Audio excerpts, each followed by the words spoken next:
we're in orchestral land. We need to move into hybrid land a little bit. Let's have this bass drum so it's not completely inconsistent hit again right at the beginning of the next phrase. Then we're going to have, actually we could probably do the timpani roll too, because the C is going to be the 7 of that D chord, and the D is going to be the root, obviously. So I don't love it. Actually, I'm just going to keep it on a D, I think.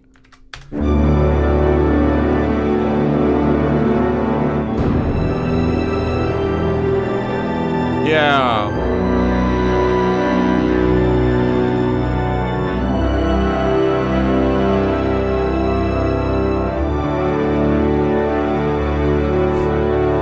Goodness gracious, is that majestic or what? That flat 6, flat 7, 1 progression is so, I think I call it like the heroic cadence, because it's so majestic. So bassoons here, the bassoons aren't doing anything right now. Let's go ahead and have them copy the, I don't know, the bass trombones or something. And let's put that in both.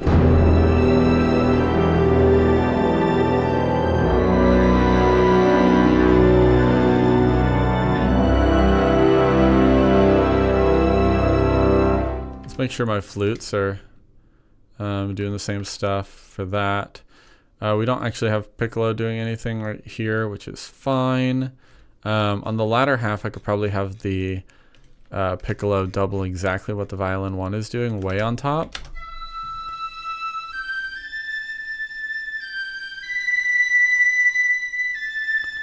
I think these last 3 notes need to go up though instead. So if these last 3 notes need to go up, we need to go, I'm straight up changing the melody now for everything, but this chord is a D chord, remember? So we can go to a B, because the B makes the D chord a B minor 7 instead technically, but it's not really a chord tone. So we can just, I'm sorry, this is a C chord, this is a D chord. So we can go to the C, and we can go to the D, and we can actually just, well, yeah, we can go to the F sharp and then resolve it on an E afterwards, enlarge the part, enlarge my territory. And then, yeah, so those notes are going to be C, D, this is going to be a suspension. F sharp, that's the 3rd of the chord, into resting down on the E. We can change that for our violins as well. And if you notice, I changed the velocities on those intentionally. So bring that up to a C, bring this up to a D, and then bring it up to a F sharp, and then probably an E ending it. Right. Make sure to save. Always, always, always, always, always, always save. Let's do a velocity going up, basically. Theoretically, this should probably go up and then do something like that if we're extending it. And then we can probably cut that, put it on the violin 2s as well. Let's make sure to draw in our modulation and everything for this. So go to the modulation, right? So it's going to be huge here, right? Something like that. There's one little weird modulation thing happening.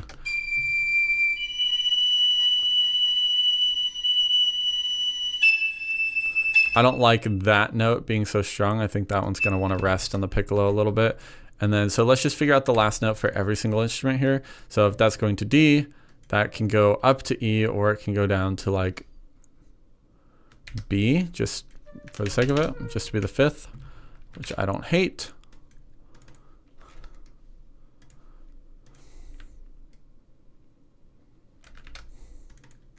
Gonna do the same thing here. Modulation. You'll notice I'm drawing some of it in. It's because sometimes I would play it in, but if it's just one note like that, I can typically get away with drawing it in. It's actually not the end of the world. Sometimes it works, sometimes it doesn't. Again, you got to play everything by ear. What is our clarinet on here at the very end? A. So if clarinet is on A and it's going to an E minor chord, or should we go to an E major? Should we like really spice up the last thing and make it just super triumphant and do like a Picardy third?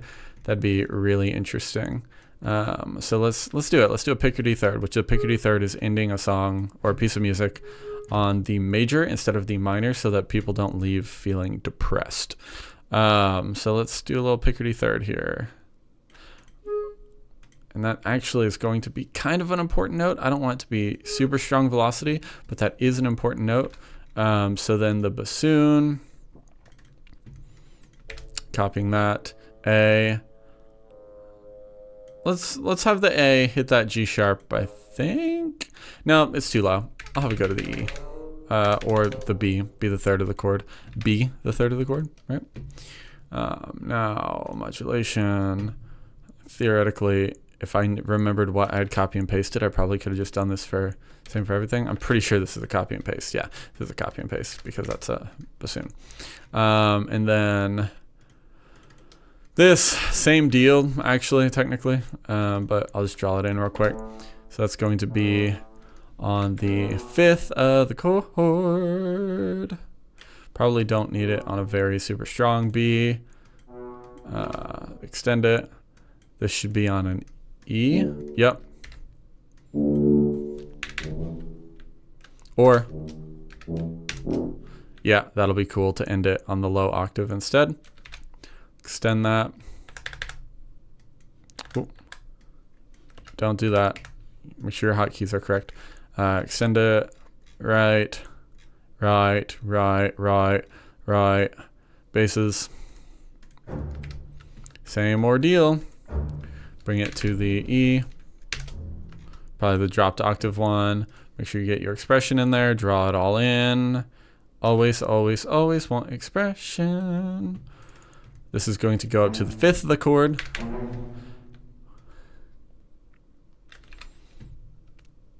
We'll see if that turns out weird. Well, you know, I'll just go ahead and draw it in correctly because that was a little bit weird. Right.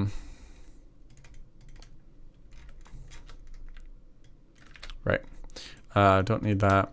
What is this on? This is going to go, yep, I want this going up now. First of all, the velocity here can be stronger because we're on the latter half. Just drawing it in an upward motion. And that third is the heroic note here because it's the picardy third. And so making sure we actually have it. So let's just listen.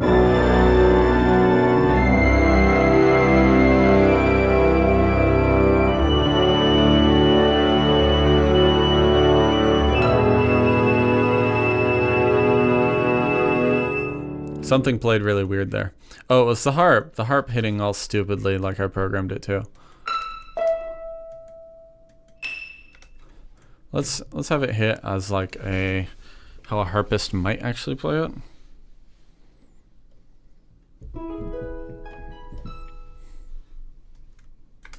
That's almost cheesy too.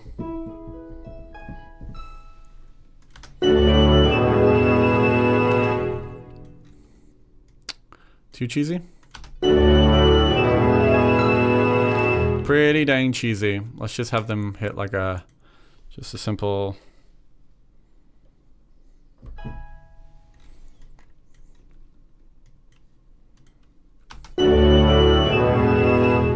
Oh my gosh, I don't even like that.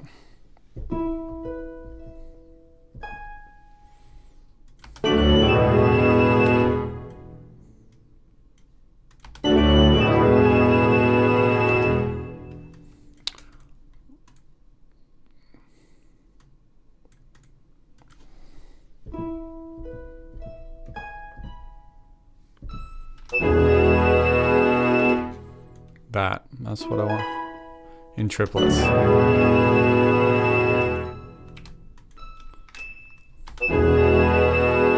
Yep, something like that. And the piano itself can actually probably just.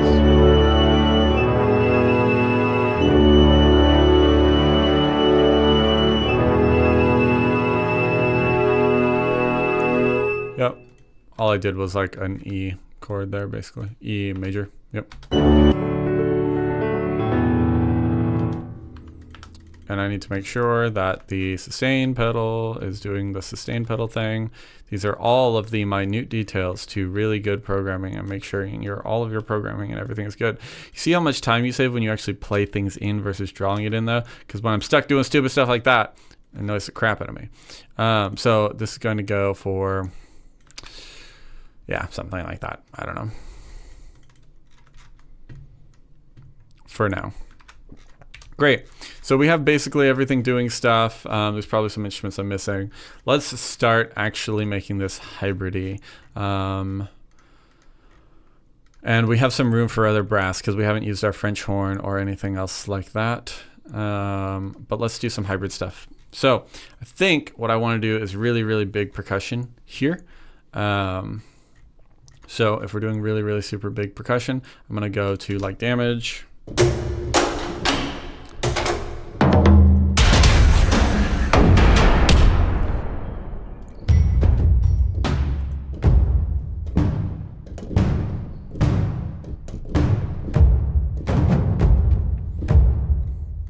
Yeah, what if we did almost like a snare march with taikos? That'd be cool. So I'm gonna, because I know for a fact I don't want these taikos being big and beefy and I want to treat them like a snare, I'm gonna reduce their lows. I'm gonna cut them. So,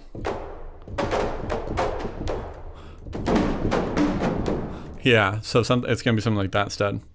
So something right before bar 23. 1, 2, 3, 4.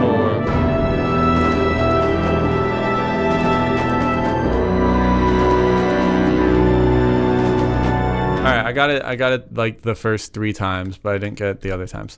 So boom, tick dip dip but boom. I think that's right. No, that one is a little off. So as long as I get it the first 2, we're good. So we'll see.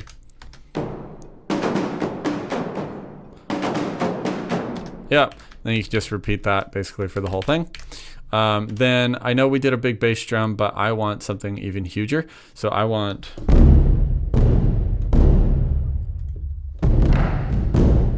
That is so unbelievably loud. I don't know why. Is that just loaded loud? No, it's just loud. I'll put that on the next bass drum.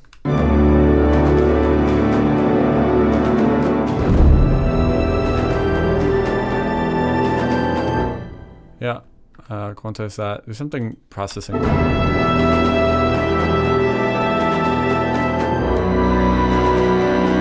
knew these were wrong. Something about how this copy and pasted. See, even I run into those issues. You can run into the issue of if you're duplicating, it's gonna be out of time on that. This thing needs to be stupid quiet.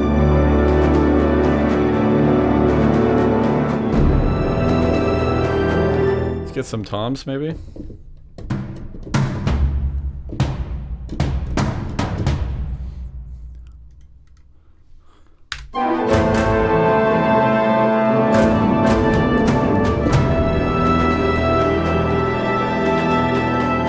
So that's 16th notes. I don't think that was a true triplet. Oh no. I was doing, my bad. I was doing a real triplet there. Sometimes I have a hard time in the moment telling between a triplet and a 16th note pattern that sounds like triplets. The one E and one and E.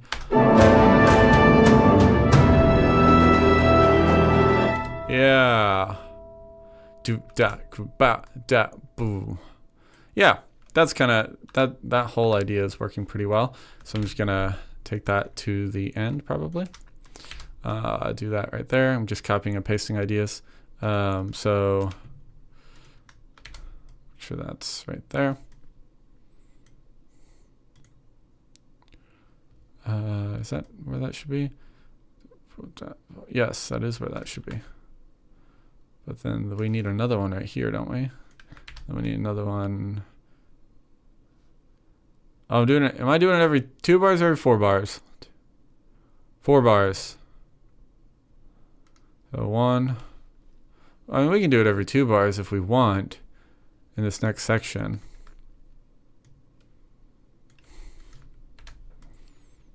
Because it's going to build up more that way.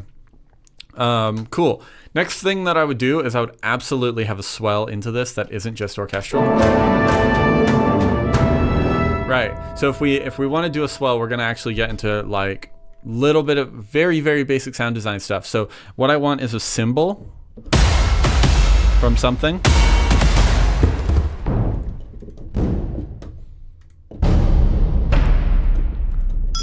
Let's see. I could just do like... I could do something like that, actually.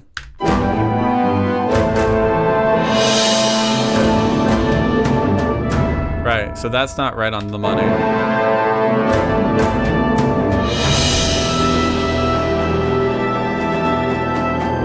That actually worked better than I thought it would. So I'm gonna keep that, but I'm still also going to do a reverse swell because I want to show what the reverse swell can be used for. So that actually worked really quite well. I think I'm gonna turn the velocity down a little bit. I hope that doesn't affect the timing of it too much, because sometimes these swells, the velocity determines that. It definitely determined exactly that. So I'll keep the velocity up, but I'll turn the volume down. Yeah, I think I still want like an actual reverse swell. So what I'm gonna do here is take anything that sounds like a cymbal, which that technically sounded like a cymbal.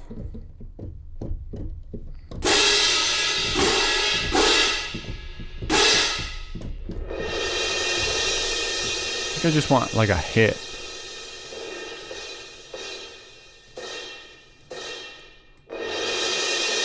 I don't want to roll. No, I want an actual just cymbal here. That'll work. Take this. Doesn't matter where I play it, because I'm not treating it, I'm not using it as an instrument. I'm actually going to render it to audio. And then what I do is I have this set on a hotkey, but I'll show you guys anyway, if in case you're a Cubase user. I'm going to processes and I'm going to reverse it. Now we have this reverse and we want the reverse to land on the downbeat. So I'm gonna bring it over there, chop this to the downbeat. Sometimes people say do a tiny little fade on that. I'm not convinced that that's always necessary. And then it already is going to, oops, it's already going to swell. I hit that hotkey on accident all the time. I don't know what it is. I think it's X. So it's already going to swell, but I like a more dramatic swell. So I'm gonna do like an exponential curve. So now with that in place,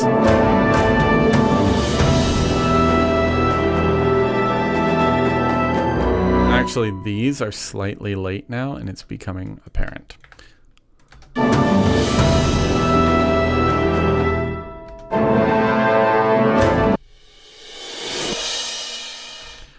Yeah, I want this almost slightly even earlier now. This is the real problem with doing crescendo cymbal swells in MIDI instead of doing something like this. You just gotta nitpick it until it gets there. Yeah, that'll work. And that'll work for the remainder of them. So now I'll just copy and paste this over here, do this little swell thing. And now let's get into even more hybrid stuff. This bass drum's not hitting hard enough for me, so I want something really subby and beefy to hit there. So I'm gonna pull up something from Project Sam. This is one of my favorite things. I've used it in so many pieces since like 2020, like 5 years now. I've been using this. So much so that I'm not even using I'm not even using the new version of Project Sam for this, because the new version of the free orchestra Project Sam I don't think has this sample, or it placed it somewhere else. So it's this sample of Wild Winds that just hits so hard in those sub frequencies. So I'm just gonna have it hit right on that downbeat.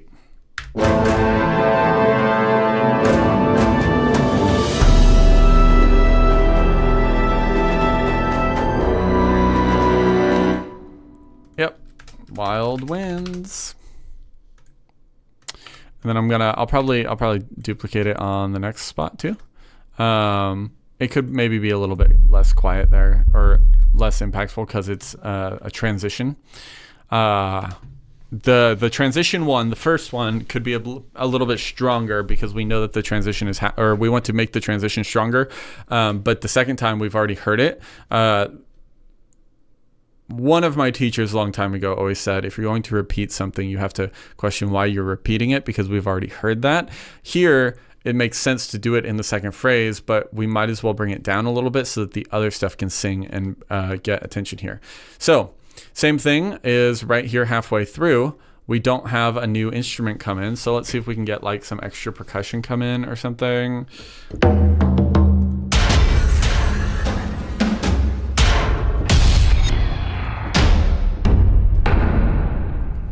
That's kind of an interesting sound.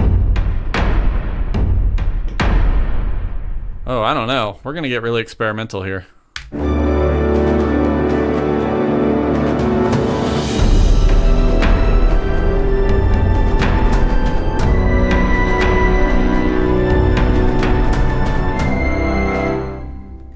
I think I liked it. I'm going to quantize this to the 16th note. I think I liked it. Keep in mind that on all of my percussion, in my library, like in my template when I load it up, you'll see over here that MIDI modifiers is turned on.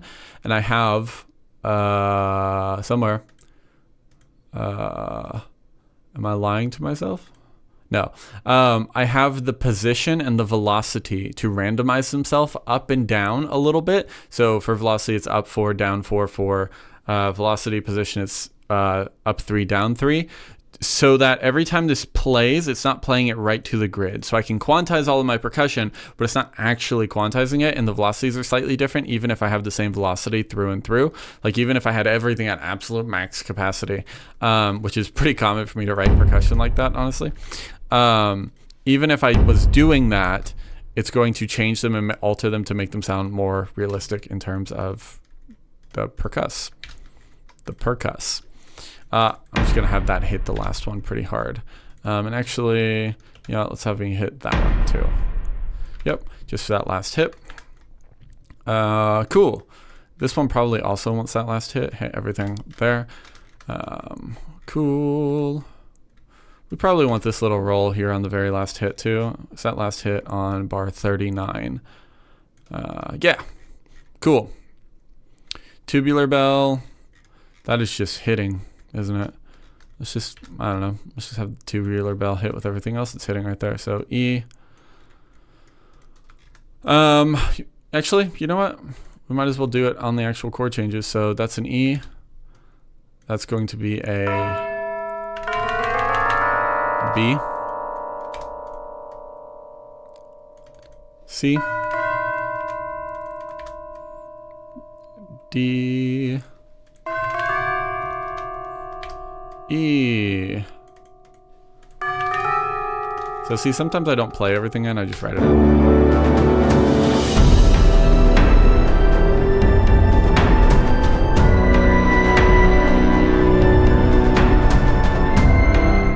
See, this triplet thing is now interfering with the rhythm of the other thing, which I didn't realize was happening before. So I probably won't have this going throughout unless I want to quantize this not to triplets, but to 16th notes.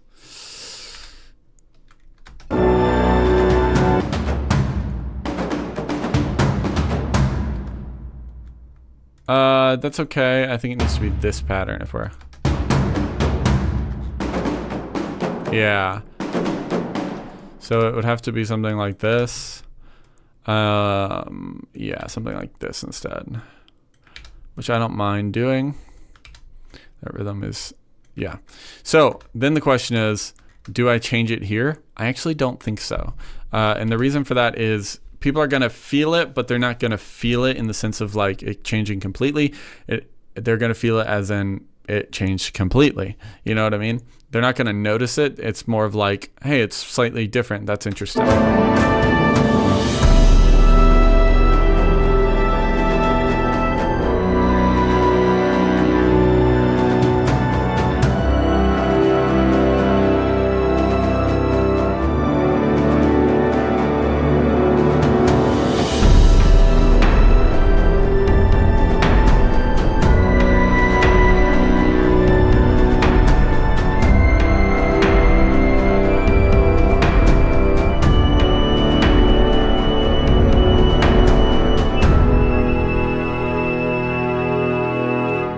I wonder if I can actually, unrealistic, but kind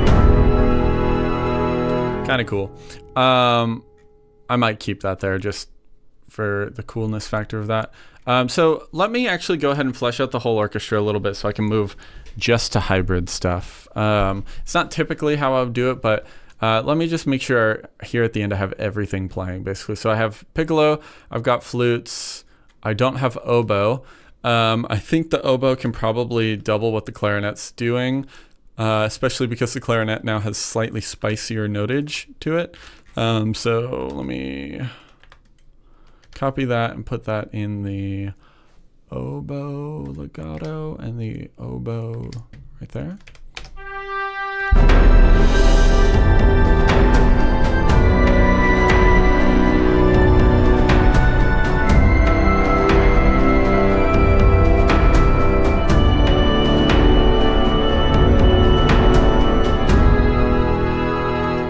I actually don't like that in the oboe. I think I might just put the same thing that the bassoon is doing in the oboe instead. Up an octave, because obviously. Okay. Then we have the bass trombones, the tubas.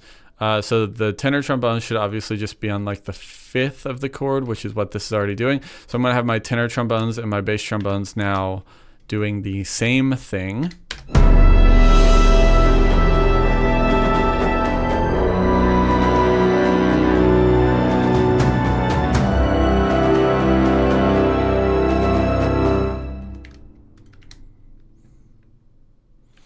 Realistically, if I was getting really fancy with this, I'd probably have the tenor trombones deviate slightly just for motion. So if I'm going to do that, let's have them go up to the B before going back down to the A. And then this time they won't, because they're we don't want to go to the B and then give it away that time, right?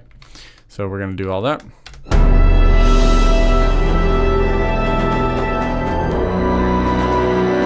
Let's listen for that real quick.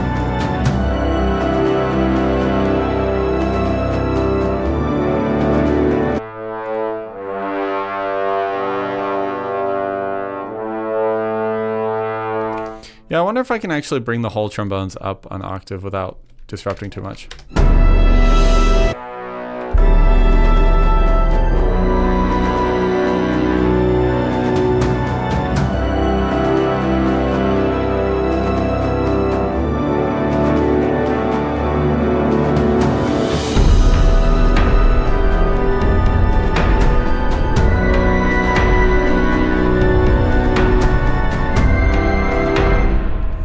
Yeah. Now I want this melody, if I can, to follow the, or to be in the French horns, which is obviously way too high.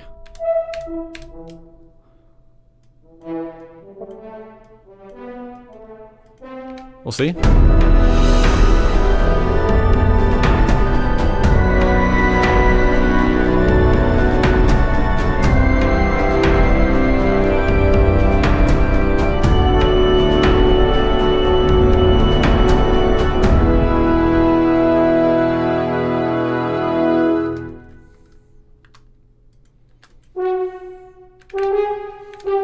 I don't know if it's too spicy to do that or not.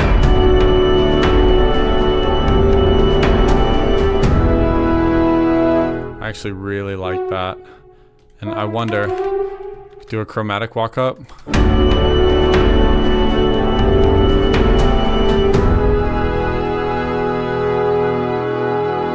That's kind of interesting. I don't know. What if I did a full-blown, like,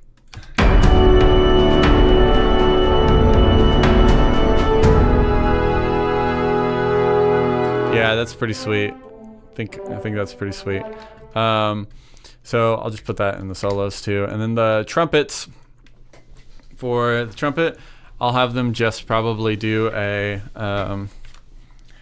keep it really straightforward. I think. We'll see. We'll see.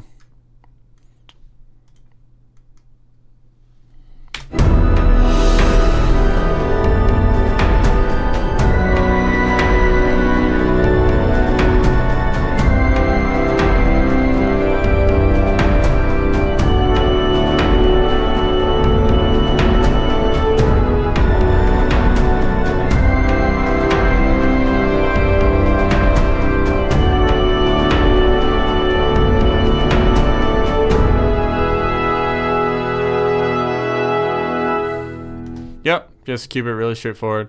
I did not hit record, which is not a big deal. Retrospective recording has saved me so many times. Oh no! Sometimes it bugs out a little bit like that though. So I didn't hit record. Well, you're gonna have to hit record this time, bud.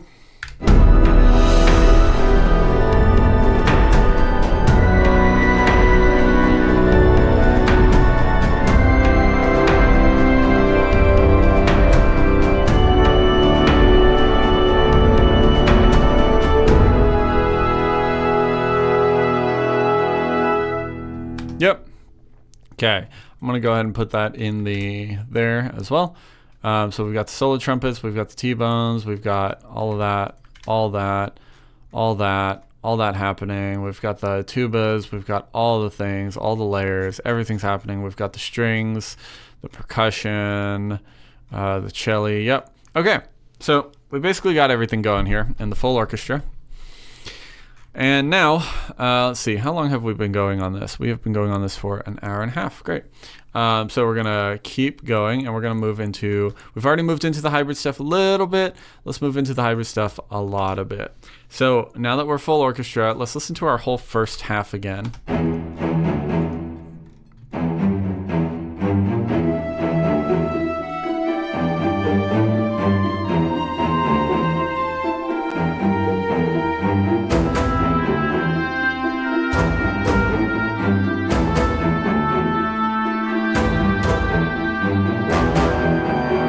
Yeah, this is spicy and interesting.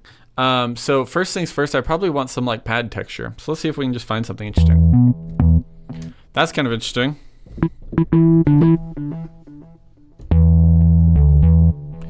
wonder if I can actually just do something with that.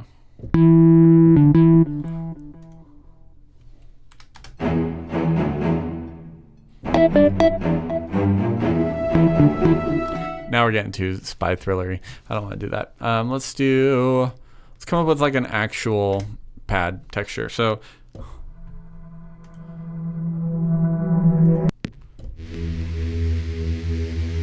yeah, maybe. I think I like that actually.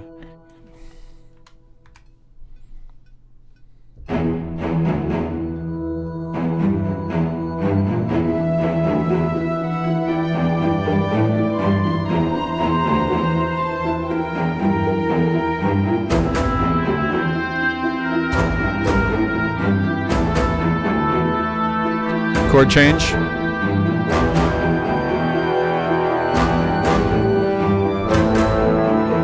Right. So what I'm going to do is right here at the chord change, I'm actually going to have the pad drop the octave. So I'm going to have the pad start slightly beforehand, and it's literally just filling texture. That's all it's doing. So then right here, I'm going to have it drop the octave, and I'm going to have the A come in every 2 bars.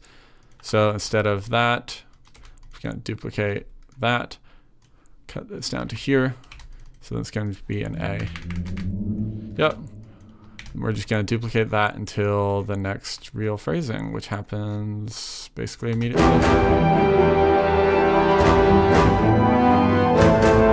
Cool. Let's add some other textures for fun.